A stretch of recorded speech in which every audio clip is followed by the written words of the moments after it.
Kayaknya sekarang masalah kebanyakan orang adalah kebanyakan self-care katanya. Sampai akhirnya mereka sangat peduli dengan diri mereka dan nggak peduli dengan lingkungan sekitar. Misalnya ketemu, temen deket gitu ya, udah lama kita bareng, terus tiba-tiba ada momen yang nggak nyaman. "Aduh, gue nggak nyaman sama dia, gue nggak mau ketemu lagi deh." Akhirnya di-ghosting, gitu. Hmm. Tapi nggak pernah benar-benar memberikan kesempatan untuk ngobrol berdua, what really happened, gitu.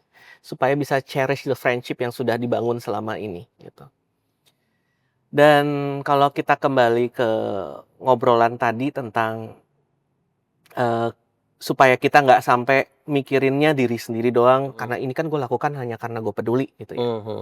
Biasanya yang aku lakukan adalah kita luangkan waktu untuk berdiskusi dulu dengan diri sendiri, gitu. Karena contohnya, jujur aku datang ke sini pun juga hadir dengan rasa cemas gitu.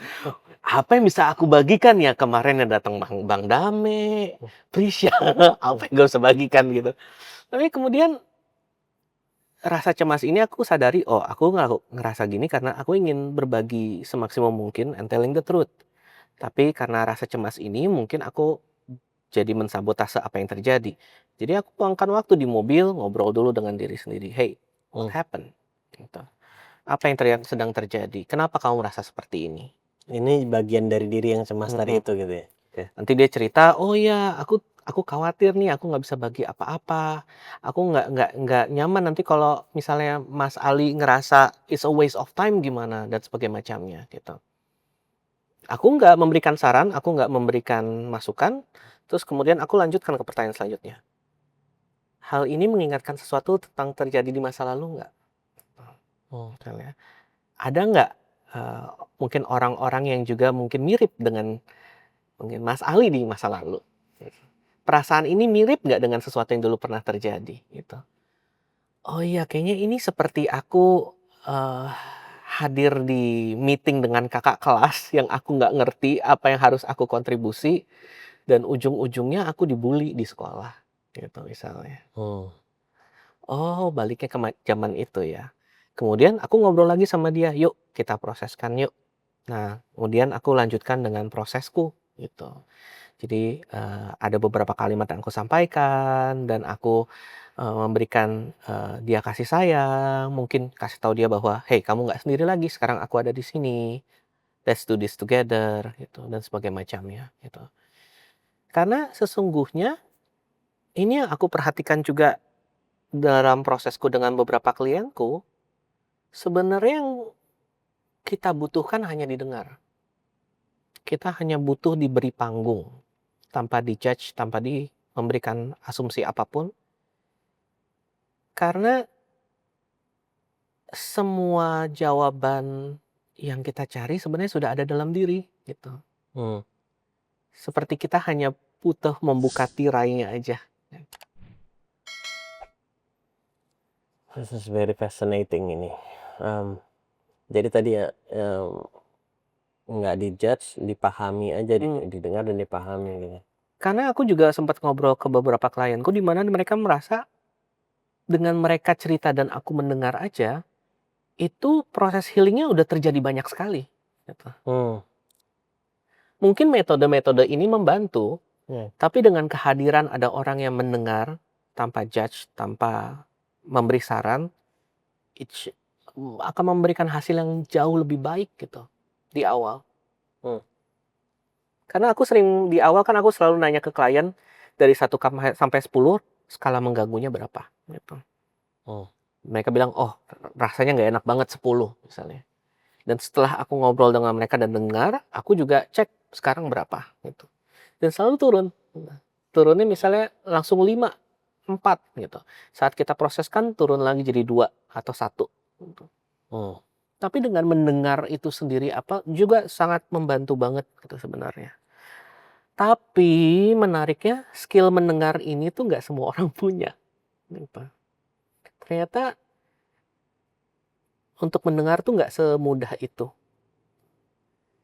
Karena saat kita mendengar, celotehan batin kita tuh banyak banget. Hmm. Dan keinginan kita untuk membantu orang lain tanpa sadar seringkali mensabotase kehidupan orang tersebut. Proses mereka sendiri itu. Iya, karena saat kita memberi saran, sebenarnya tanpa sadar kita lagi bilang bahwa, "Aku lebih tahu kamu daripada kamu tahu dirimu," gitu. Hmm. Iya, tapi di sisi lain saran juga nggak selalu buruk. Kadang-kadang dibutuhkan, tapi most of the time, semua orang hanya butuh didengarkan.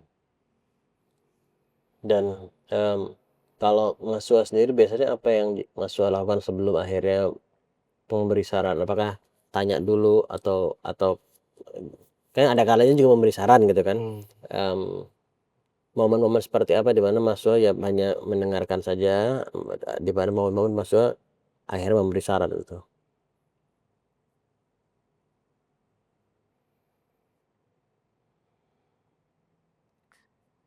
ya, most of the time memang aku lebih sering mendengar. Yang lebih sering kedua, instead of memberi saran, aku membantu mereka mencari garis merah dari semua yang terjadi, gitu. Hmm. Karena seringkali ada pola yang berulang, gitu. Dan aku ngerasa itu keahlianku, gitu. Kayak Hmm. kalau Mas Ali kemarin sempat di kelas bilang kayak Sherlock Holmes, gitu. Hmm. Untuk kita cari benang merahnya apa sih, gitu. Eee, itu kalau memberi saran biasanya kalau si klien, "Menurut Mas gimana? Apa yang harus aku lakukan?" Oh, Gitu. kalau dia nanya gitu? Heeh. Tapi itu pun juga aku kadang-kadang suka jailin, "Berapa persen kamu akan mungkin ikut saranku?" Hmm. Karena kita sendiri juga jujur, berapa sering sih kita ngikutin saran orang lain, gitu. Hmm. Dari 100 saran yang kita dapat mungkin hanya 1 atau 2 yang kita ikutin sebenarnya kan, gitu. Ya. Iya, Interesting. iya. Tapi sebenarnya semua jalan keluar itu sebenarnya sudah ada dalam diri kita, karena yang paling tahu kita ya di kita sendiri. Hmm. Mhm. Dan, metode baru yang Mas Suha, kembangkan itu apa yang untuk membantu, Mmm, mereka untuk bisa apa, berproses gitu? hmm. Jadi aku sudah cukup lama berpraktek, aku ngerasa masing-masing metode yang aku pelajari ini sebenarnya punya kelebihan dan kekurangannya sendiri. Hmm. Dan kemudian pada saat aku praktekkan dengan klienku, dengan metode A, kemudian dengan metode B, hasilnya kayak kentang gitu di tengah-tengah gitu loh. Hmm. Tapi kemudian aku mencoba bereksperimen dengan beberapa klienku yang dari awal aku juga kasih tahu bahwa ini aku akan mencoba bereksperimen dan dia nggak bayar sesinya. Hmm. Dan kemudian hasilnya jauh lebih signifikan gitu. Di mana penting banget untuk kita eee, seperti self enquiry dulu untuk Hmm. bertanya dengan diri kita, journaling apa yang terjadi, tapi kalau ketemu dengan aku mungkin lebih ke tanya jawab gitu Hmm. ya. Kemudian kita proseskan satu persatu proses masalah ini gitu. Dan selain menyadari, kata kunci yang penting kedua adalah mengizinkan, gitu. Karena seringkali ini cukup menarik, aku salah satu tipe orang yang paling sebel dengan orang-orang yang menggunakan gerakan pikiran positif. Ini maksudnya kan? Orang-orang yang dengan tema, apa ya, be positif gitu, Hmm. dan positive energy gitu. Hmm. Hmm. Karena menurutku positif dan negatif itu semua ada tempatnya. Dan semakin kita mencari semua yang positif, kita tanpa sadar kita jadi menolak yang negatif. Hmm. Jadi Dan jadi bukan mengubah tapi justru pindah aja iya, seakan-akan. nggak mau rasain semua yang negatif. Hmm. Itu sebabnya kan banyak orang yang bilang healing itu sekarang jalan-jalan, gitu. Karena mereka lari dari apa yang sebenarnya sedang terjadi. Wah. Pada saat mereka pulang lagi, ya mereka hadapi lagi semua itu, Iya. gitu. Buang duit doang sebenarnya. Jadi atau kasih contoh deh, misalnya, gerakan berpikir positif kan seperti ini ya, misalnya, jangan pikirin nih, jangan pikirin gajah gede warna pink. Yang kita pikirin apa? Gajah gede warna pink, gitu. Atau saat kita takut setan deh, gitu. Saat kita takut setan kan ada pikiran, "Aku nggak boleh takut setan." Tapi semakin kita nggak mau takut, semakin kepikiran kan Iya. mukanya, dia akan muncul di mana, film-film yang disentuh punggungnya gitu misalnya. Ini kan cuplikan kecil dari hubungan kita dengan perasaan kita. The more you resist, persis. Semakin kita tolak, tanpa sadar kita memberikan energi semakin besar sama masalah itu, Hmm. gitu. Nah, itu sebabnya langkah kedua untuk mengizinkan perasaan itu hadir itu penting sekali. Oh, Gitu.